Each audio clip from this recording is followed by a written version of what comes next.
Hello friends, कैसे हैं आप सब। स्वागत है आपका यूपीएससी एट होम प्रविशा के यूट्यूब प्लेटफॉर्म पे। हम जो यूपीएससी एंड यूपीपीसीएस की मेन आंसर राइटिंग कर रहे हैं, उसी के साथ साथ हमने जो नई सीरीज़ स्टार्ट की है जो कि प्री ओरिएंटेड है। इस सीरीज़ में हम सबसे पहले जो है एनवायरनमेंट का सब्जेक्ट कंप्लीट करवाएंगे, जिसके हमने 88 क्वेश्चन कंप्लीट कर लिए हैं। अब आज के जो सीरीज़ के 89 क्वेश्चन से हम स्टार्ट करेंगे। इसको देखिए और आप लोग बताइए कि आप लोगों को ये जो नई सीरीज़ जो चल रही है कैसी लग रही है। हमारे कमेंट सेक्शन में ज़रूर बताइए। तो क्वेश्चन है हमारा, फर्स्ट क्वेश्चन है, वायु गुणवत्ता सूचकांक को सामान्यतया PM10 अथवा 2.5 से संदर्भित किया जाता है। इसमें PM अक्षरों का अर्थ है, क्या अर्थ है? कणिका पदार्थ।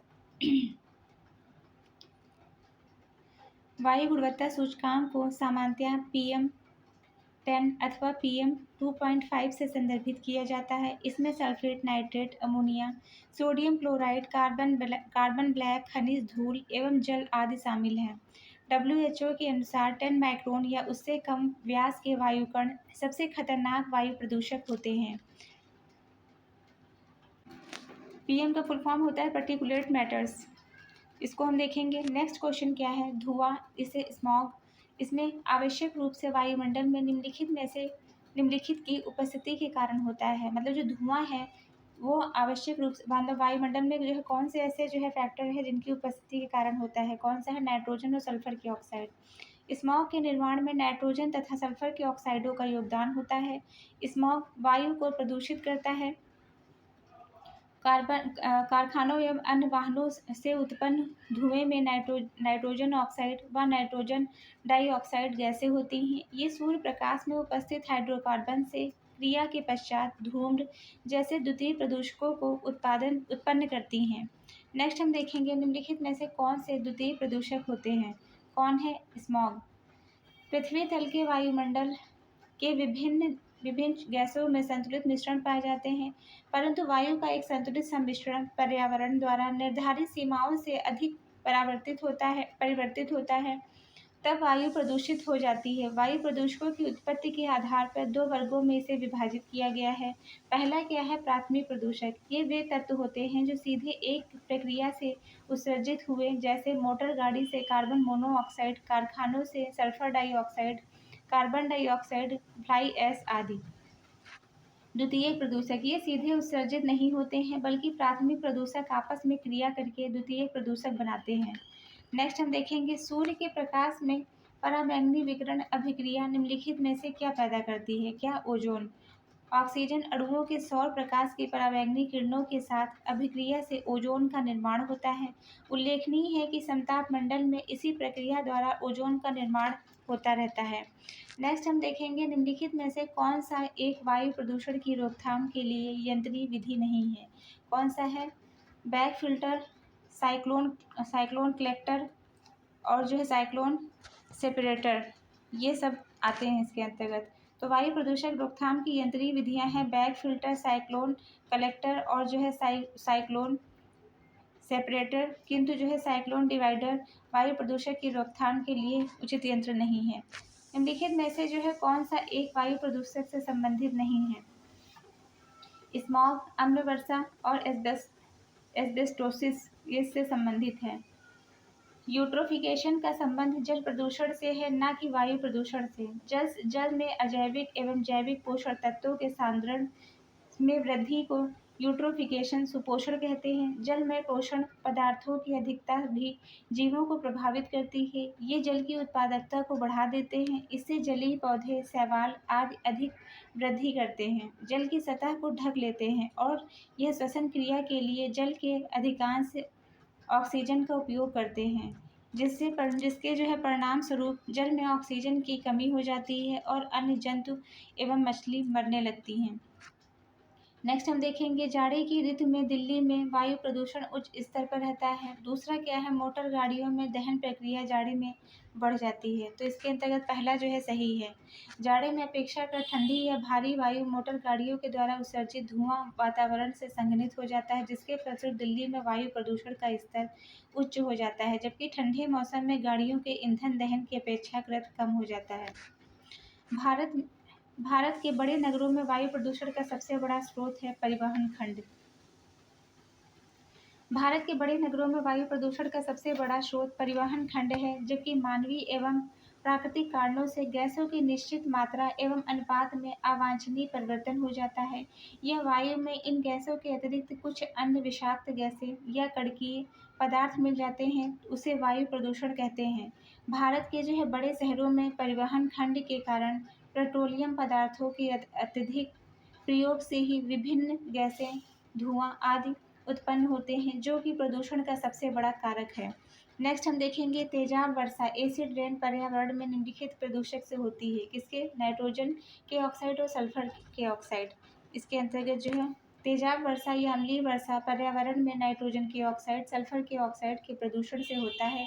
यह प्रदूषण मुख्य रूप से जीवाश्म ईंधन के कारण होता है। यह वर्षा पृथ्वी के पर्यावरण एवं प्राणी समुदायों एवं भौतिक अवसंरचनाओं को अत्यंत क्षति पहुंचाती है। यह गैसें वायुमंडल में जलवाष्प के साथ मिलकर सल्फ्यूरिक अम्ल का निर्माण करती है। नेक्स्ट हम देखेंगे किस देश में सर्वाधिक अम्लीय वर्षा होती है, तो किसमें होती है? नॉर्वे में होती है। भूमिगत जल को दूषित करने वाले अजैविक प्रदूषक है कौन सा है? आर्सेनिक। भूमिगत जल को प्रदूषित करने वाले अजैविक पदार्थ आर्सेनिक हैं। यह ज्वालामुखी के वाष्पों में, समुद्र तथा अनेक खनिज जलों में मिश्रित रहता है। यदि जल का प्रदूषण इसी गति से होता रहा तो अंततोगत्वा क्या होगा? जलीय जीवन के लिए ऑक्सीजन अणु अनुपलब्ध हो जाएंगे। जल प्रदूषण की तीव्रता संपूर्ण परिस्थितियों एवं उसके निवास वाले जीवधारियों को प्रभावित करती है, विशेष रूप से जीवों को जिनका संपूर्ण अस्तित्व ही जल पर निर्भर करता है। प्रदूषण से जल में उपस्थित ऑक्सीजन की कमी होने लगती है, फलस्वरूप अनेक प्रकार की बीमारियां उत्पन्न हो जाती हैं। इसमें शैवाल, खरपतवार आदि उग जाते हैं। जलीय पौधों को ऑक्सीजन की कमी का सामना करना पड़ता है। निम्नलिखित में से कौन सा निम्नीकरण डिग्रेडेबल प्रदूषण है? कौन सा है? घरेलू वहित मल। नेक्स्ट हम देखेंगे मृदा प्रदूषण औद्योगिक प्रदूषण की अपेक्षा अधिक खतरनाक होता है। कथन है कारण आर है उर्वरक कीटनाशक भोजन श्रृंखला में प्रवेश कर जाते हैं। इसके अंतर्गत क्या बताया गया है कि ए और आर दोनों सही है। ए आर की सही व्याख्या करता है। मृदा प्रदूषण औद्योगिक प्रदूषण से भी अधिक खतरनाक होता है, क्योंकि फसलों की अधिक पैदावार लेने के लिए मिट्टी में डाले गए रासायनिक उर्वरक तथा कीटनाशक भोजन श्रृंखला में प्रवेश कर मनुष्य के स्वास्थ्य को सीधे दुष्प्रभावित करते हैं। नेक्स्ट क्वेश्चन हम देखेंगे एरोसॉल जलवायु परिवर्तन करने की क्षमता रखते हैं। एरोसॉल लघु तरंगी एवं अवरक्त विकिरणों से अंतःक्रिया करते हैं। नेक्स्ट क्वेश्चन क्या है? नीचे दिए गए कूट की सहायता से सही उत्तर को चुनिए। इसमें जो है क्या बताया गया है कि ए आर दोनों सही है। ए आर की सही स्पष्टीकरण करता है। एरोसॉल वातावरण में सूक्ष्म कण होते हैं जो जल, बर्फ, राख, खनिज, धूल व अम्लीय बूंदों से बने होते हैं। वातावरणीय एरोसॉल के अंतर्गत ज्वालामुखी धूल, जीवाश्म ईंधन के दोहन से उत्सर्जित राख या वनों के जलने से निर्मित कण आदि सभी आते हैं। एरोसॉल जलवायु परिवर्तन की क्षमता रखते हैं एवं एरोसॉल तरंगी अवरक्त विकिरणों से अन्योन क्रिया करते हैं। नेक्स्ट क्या है? ध्वनि प्रदूषण को मापने के लिए निम्नलिखित में से किस इकाई का प्रयोग किया जाता है? तो किसका? डेसिबल का। ध्वनि की जो है तीव्रता को मापने के लिए डेसिबल का प्रयोग किया जाता है। उच्च तीव्रता वाले ध्वनि जो है अर्थात अवांछित शोर के कारण मानव वर्ग से उत्पन्न अशांति, बेचैनी की दशा में ध्वनि प्रदूषण कहते हैं। 80 डेसिबल से अधिक ध्वनि मनुष्य के लिए हानिकारक होती है। नेक्स्ट क्या है? धूल प्रदूषण को रोकने के लिए कौन सा वृक्ष लगाया जाता है? सीता अशोक। निम्नलिखित में से कौन सा अधिकतम ध्वनि प्रदूषक का कारक है? कौन है? जेट उड़ान। नेक्स्ट हम देखेंगे किस प्रकार के जो है प्रदूषण के लिए ग्रीन मफलर का उपयोग किया जाता है?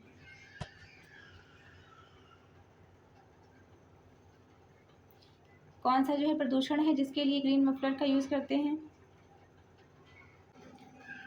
ये है ध्वनि प्रदूषण। ग्रीन मफलर अधिक आबादी वाले ध्वनि प्रदूषण वाले क्षेत्र जैसे सड़कों के किनारे, औद्योगिक क्षेत्रों, राजमार्गों, आसपास के रिहायशी इलाकों में 4 से 6 पंक्तियों के वृक्षारोपण कर ध्वनि प्रदूषण को कम करने की एक तकनीक है, ताकि घने पेड़ पौधे ध्वनि प्रदूषण को कम कर सकें, क्योंकि पेड़ ध्वनि को फिल्टर करते हैं और मनुष्यों को होने वाली हानि से बचाते हैं। नेक्स्ट हम देखेंगे मानव जनित पर्यावरण प्रदूषण क्या है? एंथ्रोपोजेनिक। मनुष्यों द्वारा उत्पन्न प्रदूषण को एंथ्रोपोजेनिक प्रदूषण की संज्ञा दी गई है। पर्यावरण के अजैविक घटकों जिसमें वायु, जल और मृदा, भौतिक, रासायनिक, जैविक अभिलक्षणों में होने वाला वह अवांछनीय परिवर्तन जिससे जीवन पर नकारात्मक प्रभाव पड़ता है, प्रदूषण कहलाते हैं। मानवीय क्रियाओं द्वारा पर्यावरण पर डाले गए रासायनिक व जैविक कचरे एंथ्रोपोजेनिक एंथ्रोपोजेनिक जो है प्रदूषण कहलाता है। नेक्स्ट क्या है, निम्नलिखित में से कौन सा बहुलक जैव निम्नीकरण नहीं है? ये क्या है? पीवीसी, सेलुलोज, स्टार्च और प्रोटीन जैव बहुलीकरण निम्नक है। जैव निम्नीकृत पदार्थ उसे कहते हैं जो प्राकृतिक एजेंट कवक, बैक्टीरिया, पराबैंगनी किरणों आदि की सहायता से विघटित हो जाते हैं, जैसे सेल्यूलोज, स्टार्च, प्रोटीन आदि। जबकि वे पदार्थ जो प्राकृतिक प्रक्रियाओं के माध्यम से विघटित नहीं होते हैं उन्हें अजैव निम्नीकरण पदार्थ कहते हैं, जैसे स्क्रैप धातुएं, पीवीसी, प्लास्टिक आदि। अजैव निम्नीकरण पदार्थ पर्यावरण प्रदूषक के रूप में कार्य करते हैं। नेक्स्ट हम देखेंगे निम्नलिखित में से कौन सा अपघटकीय प्रदूषक हैं? कौन सा है? सीवेज। ऐसे प्रदूषक जो सूक्ष्म जीवों जैसे जीवाणु आदि के द्वारा समय के साथ प्रकृति में सरल और हानि रहित तत्वों से विभक्त हो जाते हैं उन्हें विघटित प्रदूषक कहते हैं। जैसे विघटित प्रदूषकों के कुछ उदाहरण हैं घरेलू अपशिष्ट, मल मूत्र, वाहित मल आदि। जबकि एस्बेस्टास, प्लास्टिक, पॉलीथीन जैव अविघटन प्रदूषक कहलाते हैं। नेक्स्ट हम देखेंगे यूरो नॉर्म्स बनाए जाते हैं किसके द्वारा? वाहनों से निकलने वाले हानिप्रद गैसों को नियंत्रित करने के लिए। वाहनों से निकलने वाले धुएं से होने वाले प्रदूषक पर नियंत्रण के लिए यूरोपीय समुदायों के देशों में जो मानदंड निर्धारित किए गए हैं उन्हें यूरो मानदंड कहा जाता है।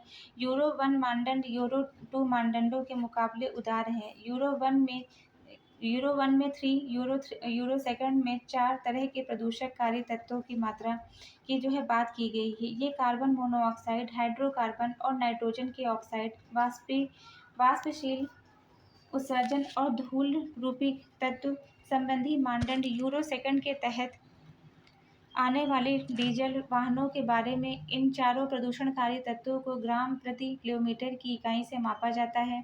यूरो 1, यूरो 2 दोनों देशों में शीशा रहित ईंधन का प्रयोग अनिवार्य है। दोनों वाहन ड्यूरेबिलिटी 80,000 किलोमीटर निर्धारित है। नेक्स्ट हम देखेंगे उर्वरकों के अत्यधिक प्रयोग से होता है। क्या होता है? मृदा प्रदूषण, जल प्रदूषण, वायु प्रदूषण सभी। उर्वरकों के अत्यधिक प्रयोग से मृदा, जल और वायु तीनों प्रकार के प्रदूषण होते हैं। उर्वरकों का प्रयोग मृदा में होता है। मृदा पर फसलों की सिंचाई की जाती है जिससे वाष्पीकरण के फलस्वरूप ये प्रदूषक वायु में पहुँचते हैं। अतः उर्वरक के अत्यधिक प्रयोग से मृदा, जल, वायु तीनों प्रकार के प्रदूषण हो जाते हैं। नेक्स्ट हम देखेंगे प्रदूषकों को उनके दीर्घकालीन प्रभाव के साथ दिए गए कूट की सहायता से सुमेलित कीजिए। पहला इसमें क्या है? कार्बन मोनोऑक्साइड लीवर और किडनी को क्षति पहुंचाता है। नाइट्रोजन के ऑक्साइड कैंसर, धूल के कण स्वास्थ्य संबंधी रोग पैदा करते हैं। सीसा क्या करता है? केंद्रीय नर्वस सिस्टम से संबंधित है। फिर क्या है? स्वचालित वाहनों में निर्वातक सबसे अविषालु धातु प्रदूषक है। कौन सा? लेड। स्वचालित वाहनों के ईंधन के दहन के फलस्वरूप लेड सीसा का उत्सर्जन होता है। लेड सबसे अविषाणु धातु प्रदूषक है। लेड के कारण केंद्रीय तंत्रिका तंत्र, मस्तिष्क, पाचन तंत्र इत्यादि जो है प्रभावित होते हैं। नेक्स्ट हम देखेंगे निम्नलिखित में से कौन सा जैव निम्नीकरण है? कौन सा है? रबड़। जिन पदार्थों का प्राकृतिक रूप से आसानी से अपघटन हो जाता है उसे जैव निम्नीकरण कहा जाता है। रबड़ का अपघटन आसानी से हो जाता है उसे जैव निम्नीकरण पदार्थ के संवर्ग में शामिल किया गया है। नेक्स्ट क्वेश्चन हम देखेंगे प्रदूषण मित्र व क्रियाकलापों की रोकथाम तथा नियंत्रण करने के लिए प्रशासनिक इच्छा की आवश्यकता होती है। कारण आर है जन मित्रवत पर्यावरण का सृजन और रख रखाव अंतर विषय प्रयासों की सफलता पर निर्भर करता है। तो ए और आर दोनों सही ए आर की सही व्याख्या करता है। नेक्स्ट क्या है? प्रदूषण युक्त वायुमंडल को निम्नलिखित में से किसके द्वारा स्वच्छ किया जाता है? किसके द्वारा? वर्षा के द्वारा। प्रदूषण युक्त वायुमंडल को प्रदूषण युक्त जो है वायुमंडल को जिसमें धूल, धुआं, अन्य हानिकारक पदार्थ सम्मिलित होते हैं को वर्षा के द्वारा स्वच्छ किया जाता है। नेक्स्ट हम देखेंगे किसी जल क्षेत्र में बीओडी की अत्यधिक अधिकता से जो है संकेत देती है किसका, सीवेज जो है से प्रदूषित हो रहा है। किसी क्षेत्र में बीओडी की अधिकता संकेत देती है कि उसका जल सीवेज से प्रदूषित हो रहा है। जैव ऑक्सीजन मांग जल प्रदूषक मापने की मुख्य इकाई है। बीओडी का अधिक होना जल के संक्रमित होने को दर्शाता है। कार्बनिक और अकार्बनिक अपशिष्ट अपघटित होने के लिए जल निकायों में घुलनशील ऑक्सीजन का उपयोग किया जाता है, जिससे जल में घुले ऑक्सीजन की मात्रा घट जाती है। घुलनशील ऑक्सीजन की मात्रा घट जाने से उसकी मांग बढ़ जाती है। इसी मांग में जैव ऑक्सीजन मांग कहते हैं। नेक्स्ट हम देखेंगे निम्नलिखित में से कौन सा सर्वाधिक खतरनाक रेडियोधर्मी प्रदूषक है। तो कौन सा है, स्ट्रॉन्सियम 90। उपयुक्त जो है वर्णित तत्वों में रेडियोधर्मी, किंतु जो है इसमें स्ट्रॉन्सियम 90 एक बहुत खतरनाक रेडियोधर्मी प्रदूषक है। इसका अर्धायु काल लगभग 28.8 वर्ष है। इसका उपयोग चिकित्सा तथा उद्योगों में होता है, लेकिन परमाणु बम दुर्घटना में इसका प्रभाव बहुत बड़े क्षेत्र में पड़ता है। नेक्स्ट हम देखेंगे निम्नलिखित में से कौन सा द्वितीय प्रदूषक है। कौन सा है, फॉर्मल्डिहाइड। एक प्राथमिक वायु प्रदूषक वह है जो स्रोत के सीधे वातावरण में उत्सर्जित होता है, जबकि द्वितीयक प्रदूषक उपयुक्त की तरह सीधे वातावरण में उत्सर्जित नहीं होते हैं। ये किसी प्रदूषक प्राथमिक प्रदूषक के साथ वातावरण से ही प्रक्रिया कर एक प्रदूषक के रूप में प्रभावित होते हैं। इसे क्या कहते हैं, फॉर्मल्डिहाइड। नेक्स्ट अन्य जो द्वितीय प्रदूषक है वो क्या है, नाइट्रोजन डाइऑक्साइड और peroxy acetyl nitrate ozone. Next हम देखेंगे मार्च 2000 करंट के क्वेश्चन है। नेक्स्ट हम देखेंगे जिस शहर में मोटर गाड़ियों की संख्या अधिक होती है वहाँ पर निम्नलिखित में से कौन से धातु का वायु प्रदूषण फैलता है। कौन सा, सीसा। जिस शहर में मोटर गाड़ियों की संख्या अधिक होती है वहाँ सीसा धातु का वायु प्रदूषण फैलता है। गाड़ियों से निकलने वाले धुएं में सीसे की मात्रा अधिक मौजूद रहती है। सीसा मानव शरीर के लिए बहुत हानिकारक होता है। यदि मानव रक्त में 80 माइक्रोग्राम या उससे ज़्यादा शीशा मौजूद होता है तो बेचैनी, दौरे की समस्या या जो है यहाँ तक कि मौत भी हो सकती है। निम्नलिखित में से कौन सा जो है प्रदूषण वृद्धि के लिए उत्तरदायी है। पहला है औद्योगिकरण, दूसरा है शहरीकरण एवं जनसंख्या में वृद्धि, फिर क्या है, वनों का ह्रास। उपयुक्त सभी। प्रदूषण पर्यावरण के प्रदूषक पदार्थों के प्रवेश के कारण प्राकृतिक संतुलन में पैदा होने वाले दोष कहते हैं। प्रदूषण जो है वातावरण को, जैव जंतुओं को नुकसान पहुंचाते हैं। प्रदूषण का अर्थ है हवा, पानी, मिट्टी आदि का अवांछित द्रव्यों से दूषित होना। प्रदूषक वृद्धि के लिए औद्योगिकरण, शहरीकरण या जनसंख्या वृद्धि एवं जो है वनों का ह्रास उत्तरदायी है। फिर क्या है, ग्रीन केमिस्ट्री का अर्थ है वह अभिक्रियाएं जो घातक रसायनों के उत्पादन एवं उपयोग में कमी लाती हैं। सामान्यतः ग्रीन केमिस्ट्री हरित रसायन का तात्पर्य उन अभिक्रियाओं से है जो घातक रसायनों के उत्पादन एवं उपयोग में कमी लाती हैं। इसका उद्देश्य रासायनिक उद्योगों पर्यावरणीय प्रभाव को कम करना। ग्रीन केमिस्ट्री सुरक्षा को प्राथमिकता देते हुए साथ ही ऊर्जा दक्षता में सुधार व जहरीले रासायनिक कचड़ों को नष्ट करने पर भी जोर दिया गया है। नेक्स्ट क्वेश्चन हम देखेंगे निम्नलिखित ईंधनों में से कौन सा न्यूनतम पर्यावरणीय प्रदूषण उत्पन्न करता है। तो कौन सा है, हाइड्रोजन। हाइड्रोजन गैस परंपरागत ऊर्जा एवं नवीकरणीय ऊर्जा है। हाइड्रोजन ऊर्जा का सबसे शक्तिशाली स्रोत है। यह एक ऐसा ईंधन है जिसमें वाहनों को चलाने, औद्योगिक इकाइयों को इंजन को चलाने या विद्युत उत्पादन में प्रयुक्त किया जा सकता है। जलने पर यह पुनः पानी में बदल जाता है। इसमें यह प्रदूषण उत्पन्न नहीं करता है। इसका ऊष्मीय मान अभी तक ज्ञात ईंधनों में सर्वाधिक है, जबकि कोयला, डीजल, मिट्टी का तेल और कार्बन डाइऑक्साइड अन्य प्रदूषक उत्पन्न करते हैं। नेक्स्ट हम देखेंगे निम्नलिखित में से ऊर्जा स्रोतों में से कौन सा पर्यावरणीय प्रदूषण नहीं है। कौन सा जो है, सौर ऊर्जा। ऊर्जा हमें दो स्रोतों से प्राप्त होती है। पहला क्या है, परंपरागत स्रोत, दूसरा क्या है, गैर परंपरागत स्रोत। ऊर्जा के परंपरागत स्रोत के अंतर्गत कोयला, पेट्रोलियम, प्राकृतिक गैस आदि आते हैं, जबकि जो है ऊर्जा के गैर परंपरागत जो है वैकल्पिक या नवीकरणीय ऊर्जा स्रोत में सौर, पवन और जैव ऊर्जा शामिल है। ऊर्जा के परंपरागत स्रोतों की उपलब्धता सीमित है, उनका पुनः उपयोग नहीं किया जा सकता है और ऊर्जा के नवीकरणीय स्रोत वे हैं जिनका उपयोग दोबारा किया जा सकता है। एक निश्चित सीमा तक एक बार समाप्त होने के बाद पुनः उनका उत्पादन किया जा सकता है। सौर ऊर्जा पृथ्वी पर सर्वत्र उपलब्ध एवं सबसे अधिक विश्वसनीय ऊर्जा है। सौर ऊर्जा से पर्यावरणीय प्रदूषण नहीं होता है। नेक्स्ट चैप्टर क्या है? जैव विविधता एवं उसका संरक्षण। उसको हम देखेंगे। निम्नलिखित में से कौन सा जैव विविधता संरक्षण हेतु बाह्य संरक्षण विधि है? जैव विविधता संरक्षण विभिन्न तरीकों से जैव विविधता की सुरक्षा करता है। इसके अंतर्गत एक विशिष्ट प्रजाति पादप या जंतु की जनसंख्या में संरक्षण देने के साथ साथ एक दूसरे पारतंत्र को परिरक्षित करना शामिल है। यद्यपि इसके अंतर्गत दो विधियां प्रयोग में की गई हैं। स्वास्थानिक इन सीटो कंजर्वेशन, जिसमें राष्ट्रीय उद्यान, वन्य जीव अभ्यारण्य और जैव मंडल आगार, पवित्र उपवन, झीलें आती हैं। इन सीटों और एक्स सीटों के बारे में डायरेक्ट आपसे मेंस में क्वेश्चन बन सकता है डिटेल में लिखने के लिए।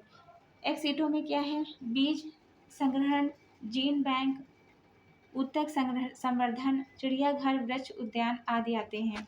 नेक्स्ट हम देखेंगे निम्नलिखित में से जो है कौन से जीव समूह की सर्वाधिक जैव विविधता होती है? तो किसकी? कवक की। कवक जीव समूह की सर्वाधिक जैव विविधता होती है। सभी आकलित जातियों में से 70% से अधिक जंतु हैं, जबकि शैवाल, कवक, बायोफाइटा, आवृतबीजी या अनावृतबीजी जैसे पादप कुल मिलाकर 22% हैं। जंतुओं में कीट सबसे अधिक, जो संपूर्ण जातियों के लिए 70% से अधिक है। संसार में कवक जातियों की कुल संख्या मछली, उभयचर, सरीसृप या स्तनधारियों से अधिक है।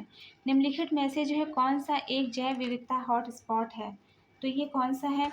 इसको हम देखेंगे। ये है भारत म्यांमार क्षेत्र। ये क्वेश्चन आपका बहुत ज़्यादा इंपॉर्टेंट है, बहुत बार पूछा गया है, आप लोग इसको देख सकते हैं।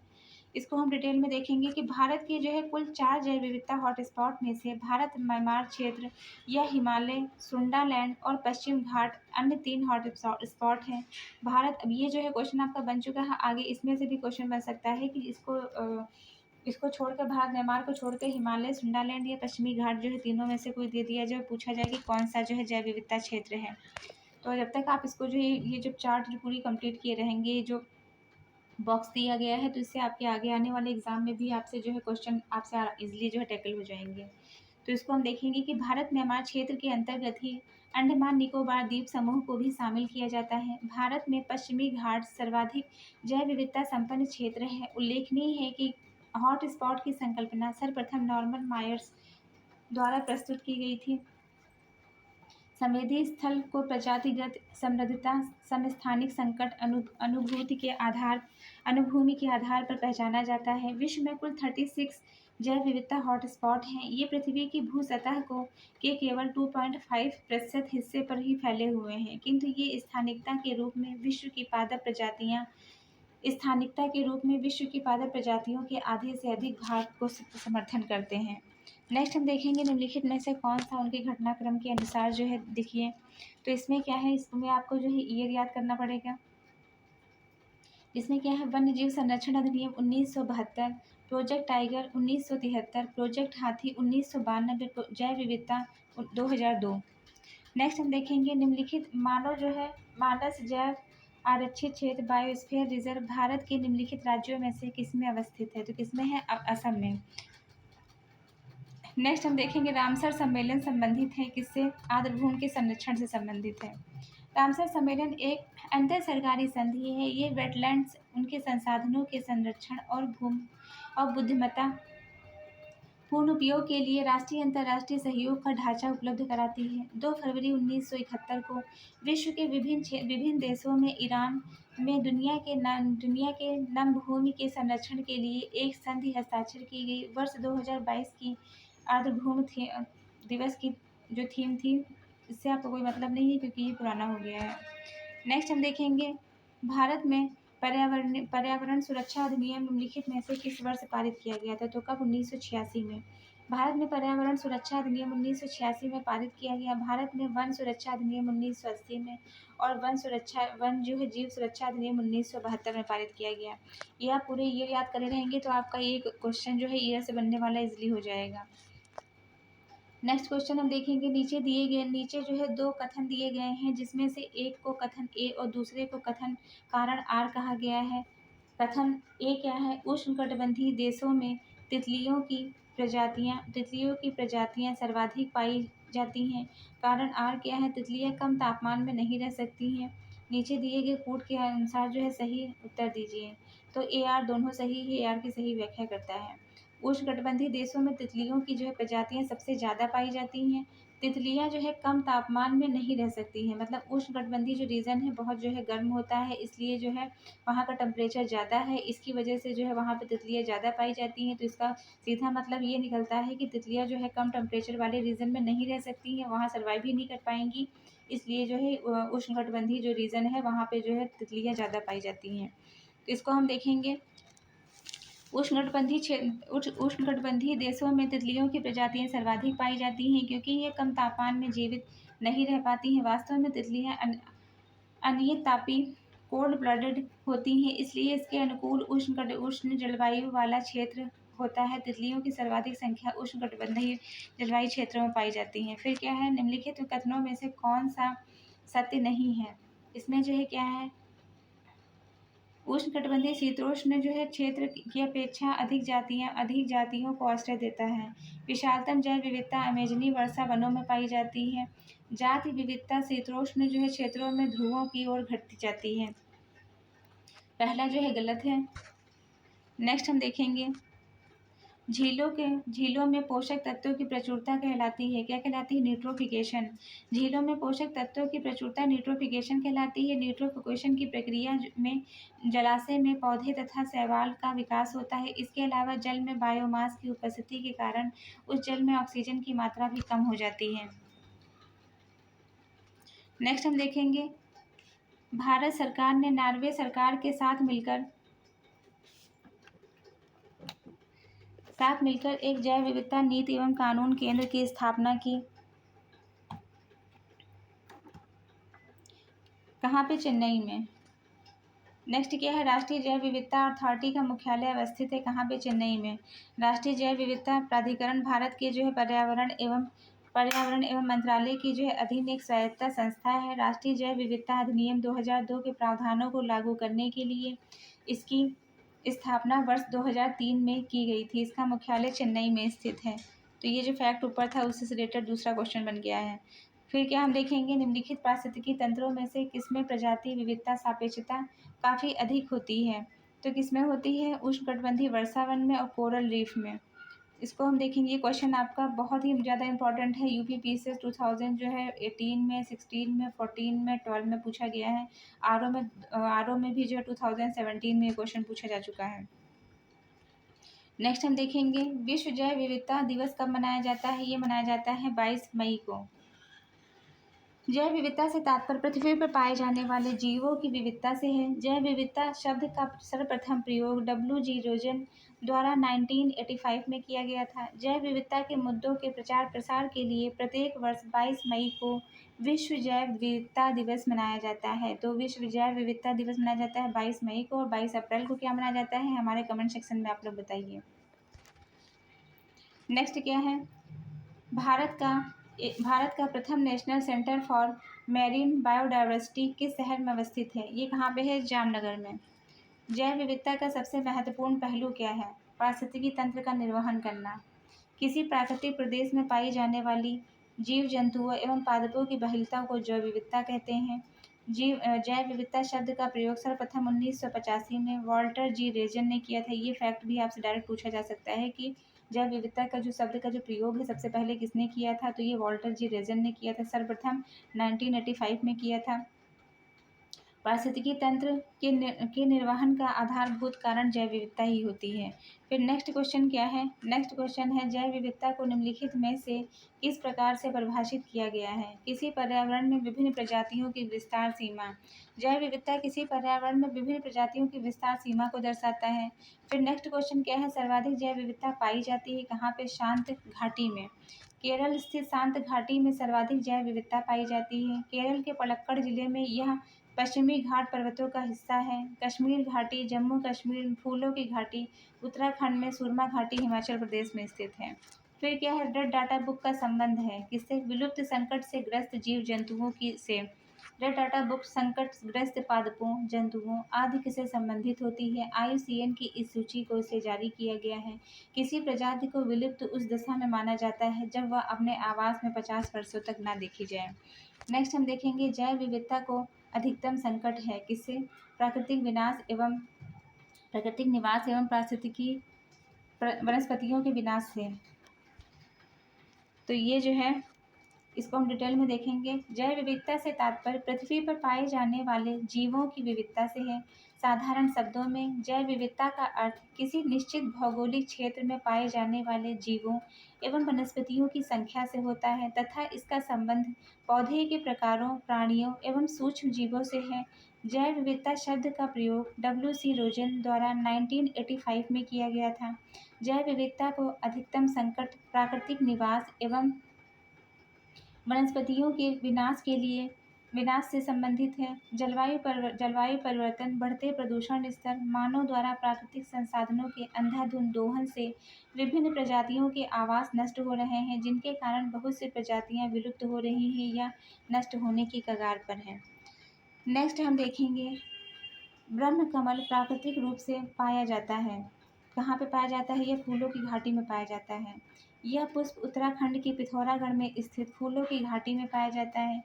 यह उत्तर प्रदेश का राजकीय पुष्प था, किंतु फूलों की घाटी उत्तराखंड में चले जाने के उपरांत उत्तर प्रदेश सरकार ने पलाश के पुष्प को अपना राजकीय पुष्प घोषित कर दिया है। इस पुष्प के अर्क से औषधि गुण युक्त तेल भी बनाए जाते हैं। इनका प्रयोग विभिन्न शारीरिक बीमारियों में किया जाता है। फिर नेक्स्ट हम देखेंगे सभी सुंदर वन के बाग हैं।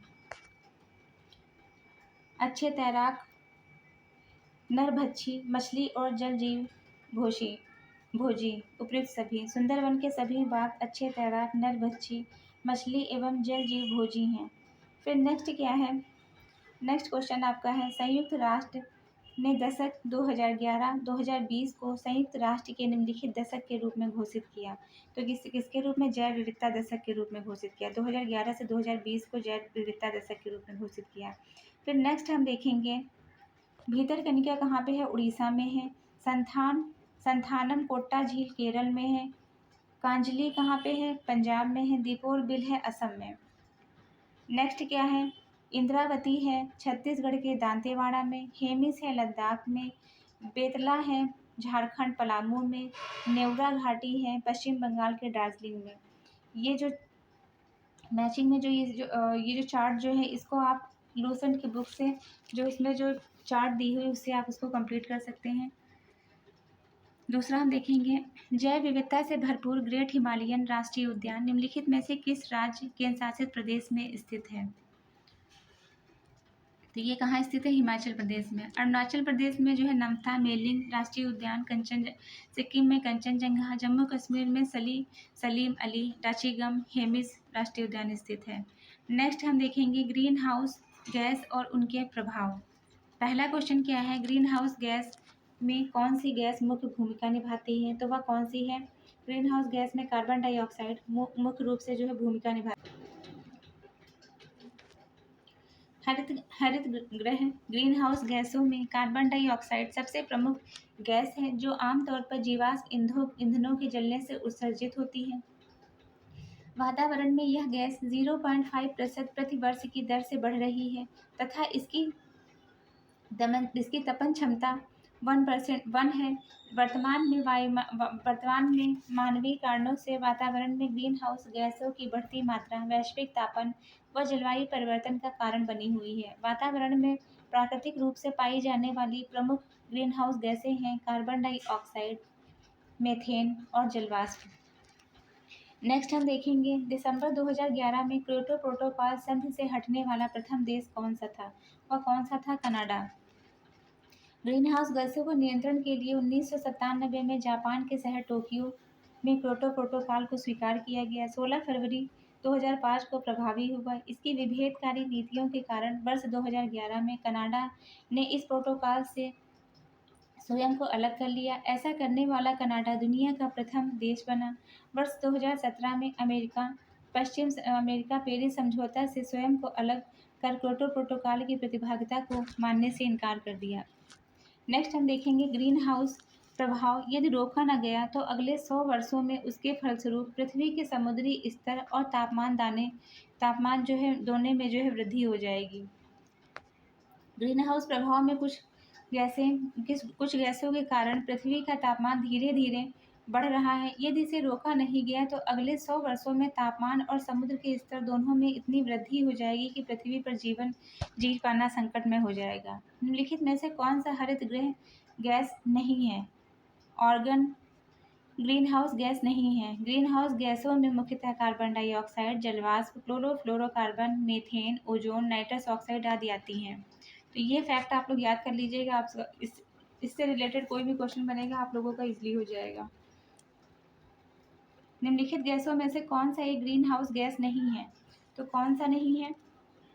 कार्बन डाइऑक्साइड है, नाइट्रस ऑक्साइड है और मीथेन है।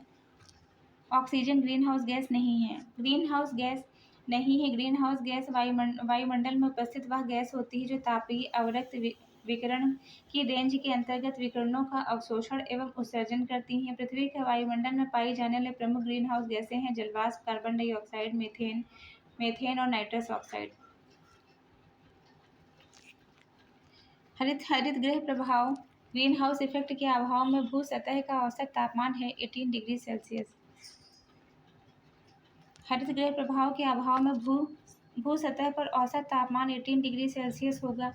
हरित गृह गैस वातावरण में प्राकृतिक रूप से -18 डिग्री सेल्सियस है। हरित गृह गैस वातावरण में प्राकृतिक रूप से पाई जाती है जो प्राकृतिक हरित गृह प्रभाव के लिए जिम्मेदार होती है। इस प्रक्रिया के द्वारा पृथ्वी की सतह गर्म एवं रहने योग्य बनी रहती है जो पृथ्वी के औसत तापमान का 15 डिग्री सेल्सियस पर जो है कम गर्म बनी रहती है। मानव जनित हरित गृह गैसों के उत्सर्जन प्राकृतिक संतुलन को बिगाड़ता है और तापमान में वृद्धि करता है। नेक्स्ट क्वेश्चन हम देखेंगे, गैस जो धान के खेत में उत्सर्जित होती है तथा भूमि के तापमान में वृद्धि करती है वह कौन सी है? मीथेन।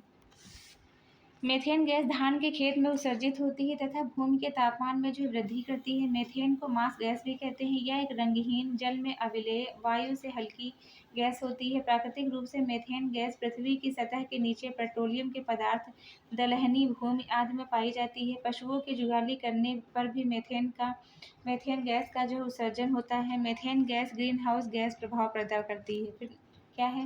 ग्रीन हाउस में जो है सब्जियों की खेती करने के लिए मुख्य उद्देश्य क्या होता है? अन्य ऋतु बेमौसमी में जो है उत्पादन प्राप्त करना। ग्रीन हाउस में जो है किसान जो है मटर, शिमला मिर्च, खीरे, लौकी, ब्रोकली, हरी मिर्च और टमाटर आदि सब्जियों को उगा रहे हैं। ग्रीन हाउस में एक साथ कई फसलें उगाई जाती हैं और इससे दूसरे मौसम में उगाई जाने वाली सब्जियों को उगाकर मुनाफा कमा सकते हैं। दूसरा क्या है? हरित गृह प्रभाव से वातावरण में निम्नलिखित में से कौन सा परिवर्तन होता है? वायुमंडल में कार्बन डाइऑक्साइड की सांद्रता बढ़ जाती है। ऊष्मारोधी गैसों के वायुमंडल में उपस्थिति बढ़ जाने से परिणाम स्वरूप वायुमंडल में औसत तापमान में वृद्धि हो जाने से की स्थिति भूमंडलीय ऊष्मीकरण तथा जो है ग्रीन हाउस प्रभाव कहलाता है। ग्रीन हाउस गैसें ग्रह के वातावरण या जलवायु में परिवर्तन या अंततः भूमंडलीय ऊष्मीकरण के लिए उत्तरदायी होती हैं। इनमें सबसे ज़्यादा उत्सर्जन carbon dioxide, nitrous oxide, methane, chlorofluorocarbon, जलवाष्प, ओजोन गैस आदि प्रभावित करती हैं। हरित गृह प्रभाव के लिए वायुमंडल में कार्बन डाइऑक्साइड की सांद्रता बढ़ जाती है। इस ऊष्मारोधी गैसों का ग्रीन हाउस गैस में योगदान होता है। जलवाष्प का जो है 36 से 70%, कार्बन डाइऑक्साइड का 9 से 26%, मीथेन का 4 से 9%, ओजोन का 3 से 7%। नेक्स्ट हम देखेंगे निम्नलिखित में से कौन सा एक वैश्विक ऊष्मन के लिए उत्तरदायी नहीं है? ऑर्गन। वैश्विक ऊष्मन का तात्पर्य पृथ्वी के औसत तापमान में वृद्धि से हुए वायुमंडल से होकर सूर्य की लघु तरंगें पृथ्वी के धरातल पर आसानी से पहुँचती हैं तथा दीर्घ तरंगें वायुमंडल में अवशोषित हो जाती हैं जिससे वैश्विक ऊष्मन होता है। ऑर्गन से वैश्विक ऊष्मन नहीं होता है। नेक्स्ट है पर्यावरण में ग्रीन हाउस प्रभाव में वृद्धि होती है कार्बन डाइऑक्साइड के कारण। नेक्स्ट हम देखेंगे, नेक्स्ट है क्वेश्चन है हमारा, निम्नलिखित दशाओं में से कौन सा वैश्विक तापमान वृद्धि को इंगित करता है? हिमालय का जो हिमानियों का पिघलाव, सागर तल में उत्थान, मौसमी दशाओं में परिवर्तन, वैश्विक तापमान में वृद्धि सभी। नेक्स्ट क्या है, निम्नलिखित में से कौन सा सही सुमेलित है? इसमें ओजोन परत में छिद्र, क्लोरोनीकृत हाइड्रोकार्बन यौगिक। स्ट्रेटोस्फेयर में क्लोरीकृत हाइड्रोकार्बन यौगिक एकत्रित होने पर ओजोन परत प्रभावित होती है। इसकी स्थापना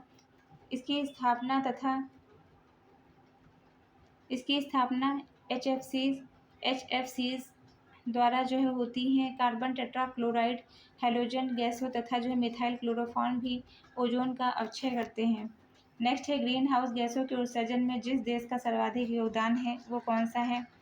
वह कौन सा देश है? चीन है। नेक्स्ट क्वेश्चन हम देखेंगे,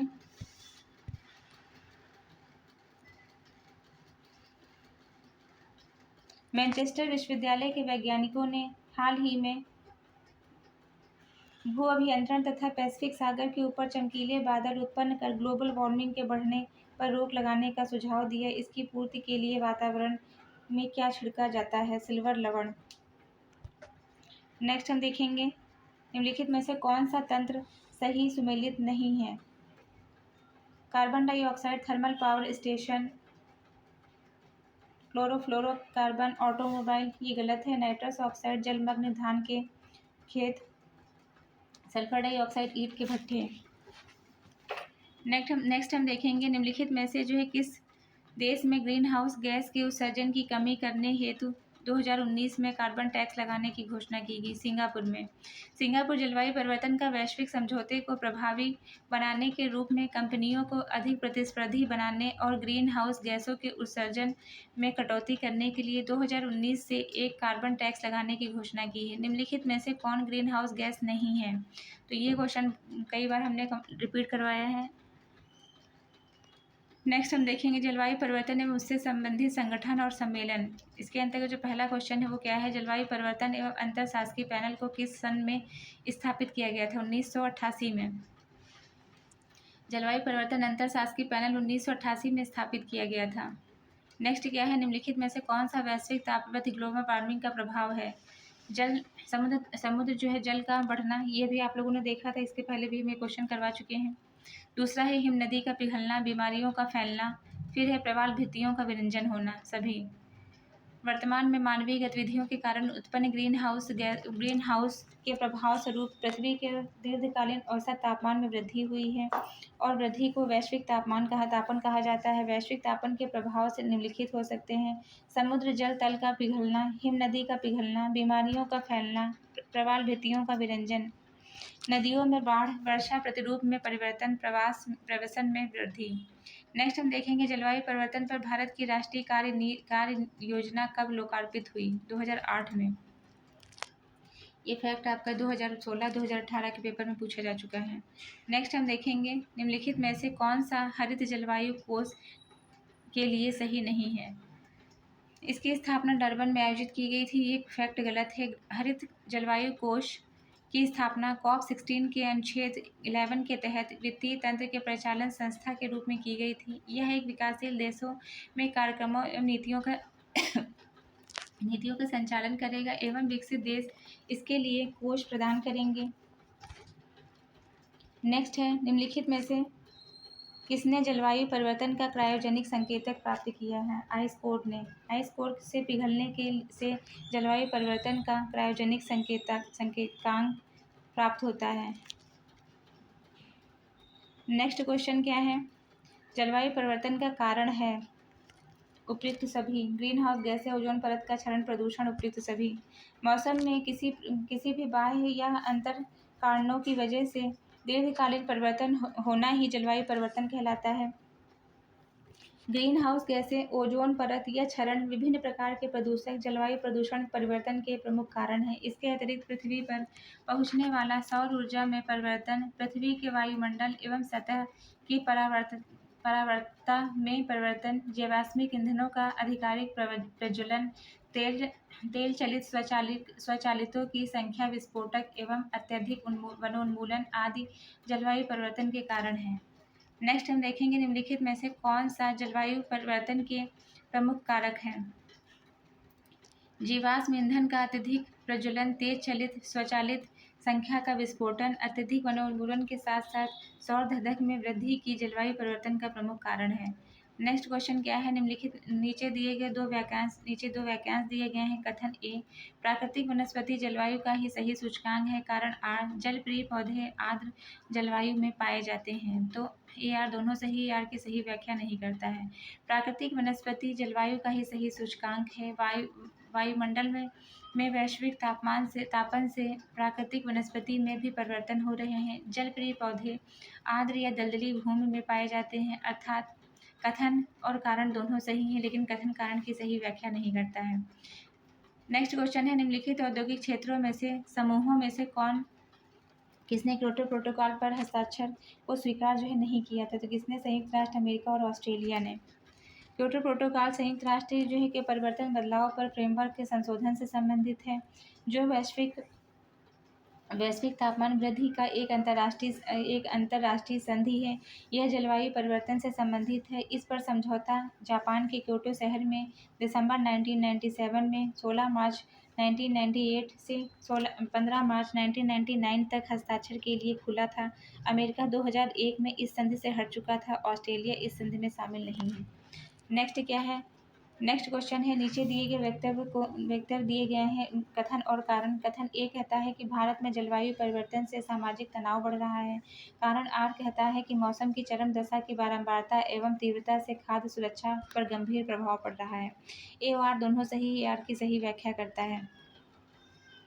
नेक्स्ट हम क्वेश्चन देखेंगे, निम्नलिखित में से कौन सा प्रवाल विरंजन की सर्वाधिक प्रमुख कारक है। कौन सा, वैश्विक ऊष्मन। वैश्विक ऊष्मन के फलस्वरूप सागरीय जल के तापमान में वृद्धि से प्रवालों के मुख्य भोजन हरे शैवालों का रंग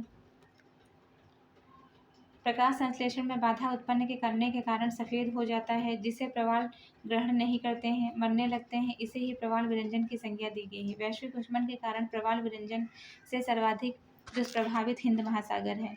नेक्स्ट हम देखेंगे, नेक्स्ट क्वेश्चन जो कि आज की सीरीज का लास्ट क्वेश्चन है। वैश्विक ऊष्मन के फलस्वरूप निम्नलिखित में से किसकी बारंबारता प्रचंडता बढ़ रही है। तो किसकी, केवल चक्रवातों की, केवल तूफानों की, केवल बावंडरों की, उपयुक्त सभी। क्षोभमंडल में पृथ्वी की सतह के करीब वातावरण के औसत तापमान में वृद्धि को भूमंडलीय तपन कहते हैं, जिसके कारण क्या बताया गया है कि क्षोभमंडल में पृथ्वी की सतह के करीब के वातावरण है, उसके औसत के तापमान में वृद्धि होती है, उसे क्या कहते हैं, भूमंडलीय तपन कहते हैं, जिसके कारण वैश्विक जलवायु प्रतिरूप में परिवर्तन परिलक्षित हो रहा है। इसमें बढ़ता समुद्र स्तर, प्रचंड तूफान, बर्फ हिम में कमी और वर्षा एवं हिमपात पैटर्न में बदलाव, चक्रवात, बवंडर आदि की बारंबारता एवं प्रचंडता बढ़ रही है। तो ये हमारा आज की सीरीज ही कंप्लीट होती है, जो कि एनवायरनमेंट सब्जेक्ट से हमने ली थी। अभी तक इसके 186 क्वेश्चन कंप्लीट हो गए हैं। आप लोगों को ये हमारी जो सीरीज़ चल रही है कैसी लग रही है, हमारे कमेंट सेक्शन में ज़रूर बताइए। तो ऐसे ही पढ़ते रहिए, लाइफ में आगे बढ़ते रहिए, यूपीएससी एट होम प्रविष्या के साथ में मेंस एंसर राइटिंग करते रहिए। Thank you.